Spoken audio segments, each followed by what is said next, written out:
Hey guys, remember last weekend I posted that video of good things to come from 2020? I said I was gonna post a review on a movie that same weekend. Well, something came up, so I didn't get to it. I apologize for those who are so unlikable and really are mad at me for that, but look, it's a long way, okay? I really tried to get it. Look, it just couldn't come, okay? Something came up, it was not working, so I had to wait, and now I'm going to talk about it right now. What are we talking about today? Well, you remember, for a fact, Wonder Woman 1984. This movie's been hyped for a while. It was originally supposed to come out in June this month, but due to you-know-what, it pushed back to October. But then it pushed back again to December, so now it released on December the 25th. A lot of movies released Christmas this year. The thing with this movie, though, is that to keep things organized, they had it released both in theaters and on HBO Max the same day to keep things organized, as all things should be. Anyway, so then Wonder Woman 84 was released, and it kind of did receive a little differently. I feel like the movie fans have just kind of started to give it the review that not really was expected, kind of treat it more of a different way. It's been kind of received poorly by most people. But to me, I'm going to talk about it today. Let's talk about what I think about Wonder Woman 1984. Let's go. As always, let's first talk about who's in this movie. Well, first off, there's the hottie herself, Gal Gadot, as Wonder Woman. Man.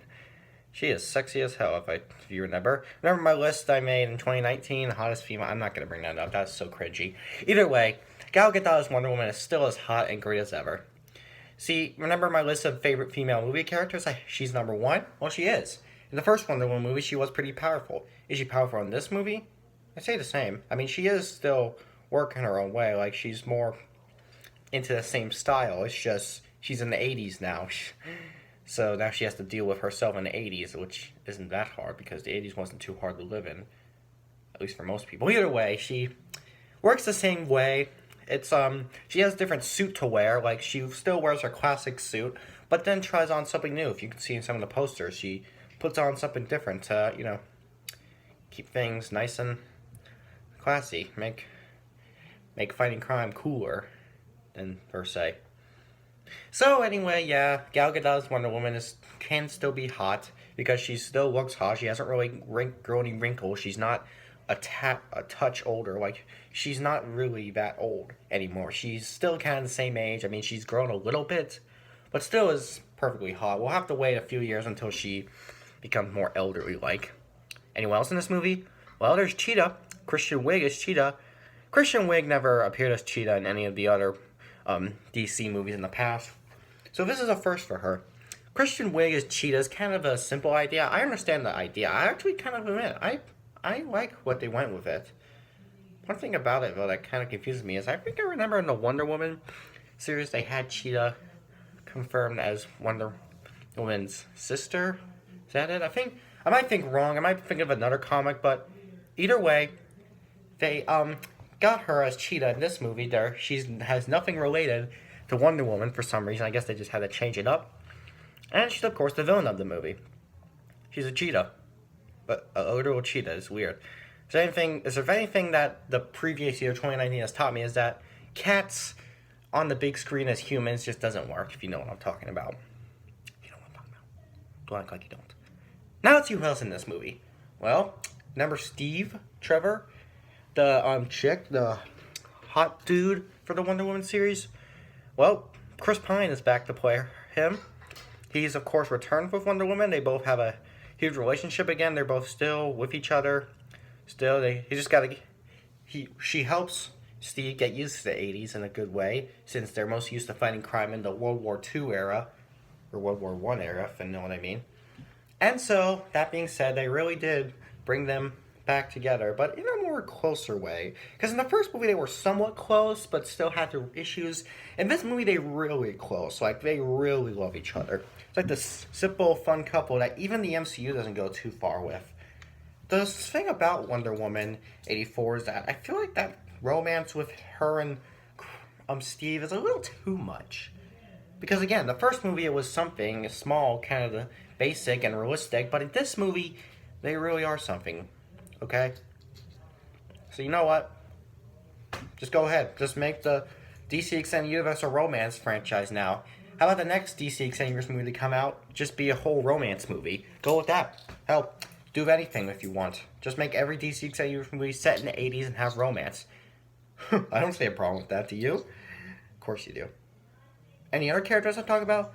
Well, there's a side villain in this movie. There's Maxwell Lord, which is honestly a pretty evil name, even more evil than Cheetah, played by Pedro Pascal.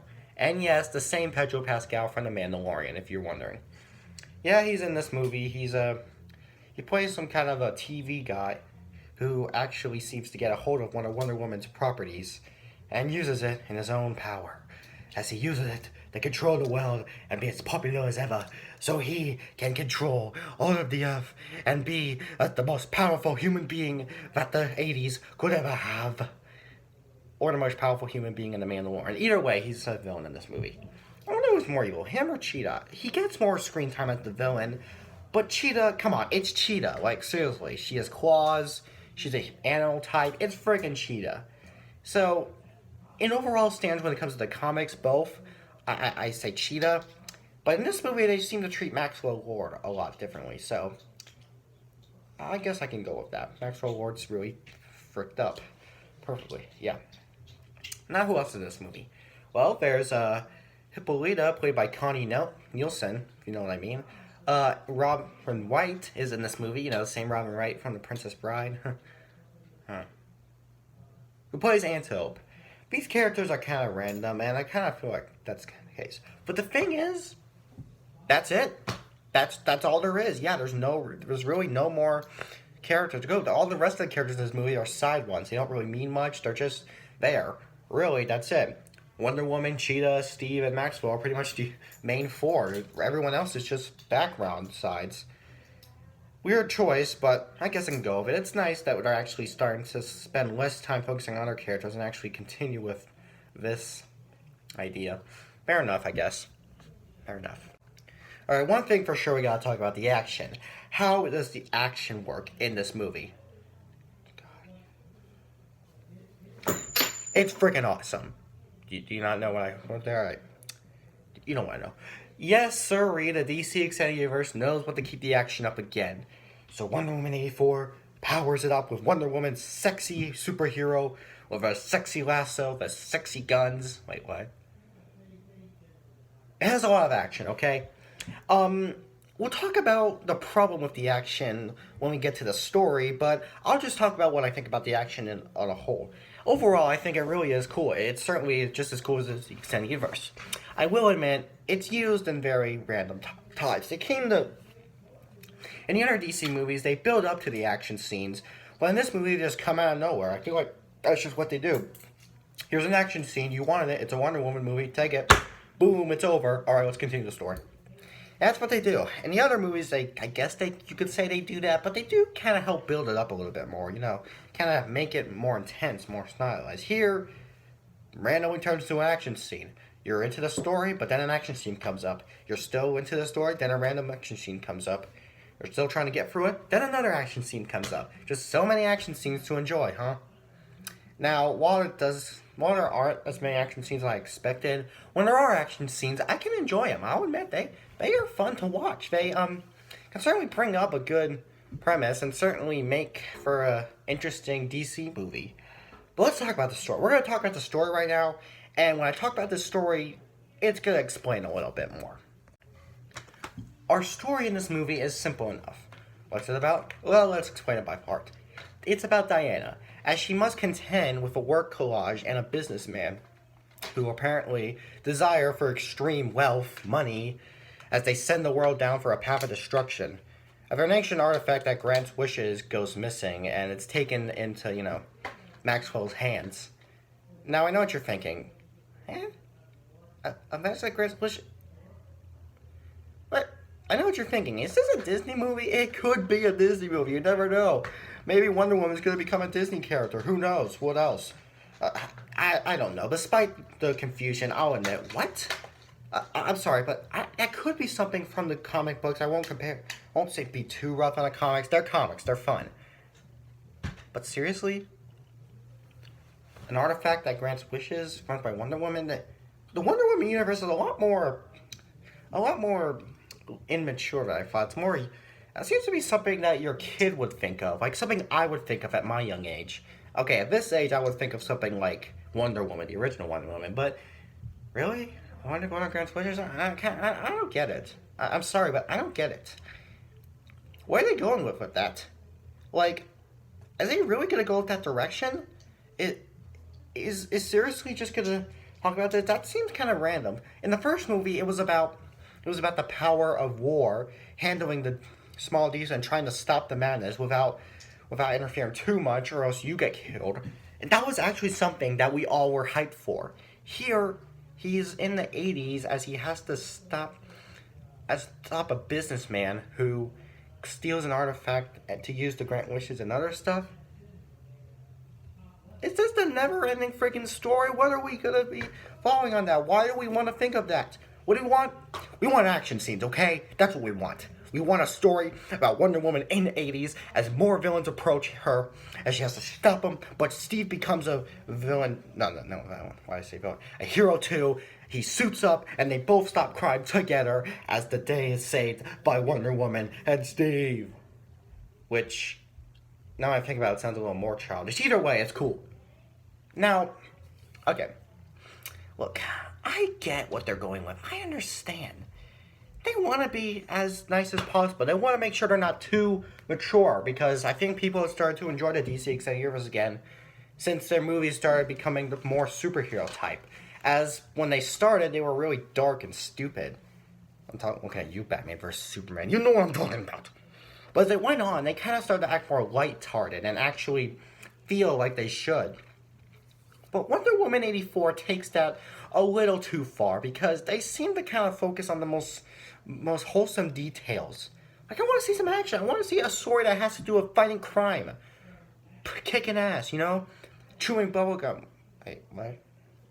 I want to see some good action in this, okay? Instead, Wonder Woman has to stop a guy before he destroys the world as he lets people grant wishes. I don't get it. What? Again, that might be part of the story, I guess. But I don't get it. Something got to be done about this, okay? If I were a writer, I'd probably write it down in a more awesome way. I don't care if my awesome way isn't from the comics. It's still an awesome way, and I think we need to see it. Okay? Alright, now we're done. Let's come to a conclusion, now that we're done with this. It's a short review, but let's conclude. What do I think of Wonder Woman 1984? Disappointing. Okay, it was okay, alright? I'll admit, it's okay. The action still works. I still think the action's perfect. I think maybe Wonder Woman can still work in a movie because she's hot. Okay, I can't stay mad at her. She's so hot. I want to marry her. That sounded wrong. Gal, if you're watching this, I was kidding. Okay? I was kidding about everything I said about you. Don't worry. But still, despite it being cool and okay, there were still a bunch of moments that I did not want to see happen. I don't want to see I don't want to see something to grant wishes. I want to see something to destroy the world, so we can actually be more cool, more powerful. But at the same time, it's the 80s. I think that's kind of, they're going with that level. That kind of is how the 80s work. So, I'll like what they're going with that. And I guess I'll admit, even though it did disappoint me and it wasn't as great as I thought, I guess if you are a fan of the DC, you probably do need to watch it so you can think yourself. But I'm sure a lot of you DC fans already have seen it. If you haven't seen it and you're a DC fan, are you a DC fan? Not the best, but I will say, not the worst. What's the next review going to be? What movie am I reviewing next? Or am I going to review a movie next? Because you never know.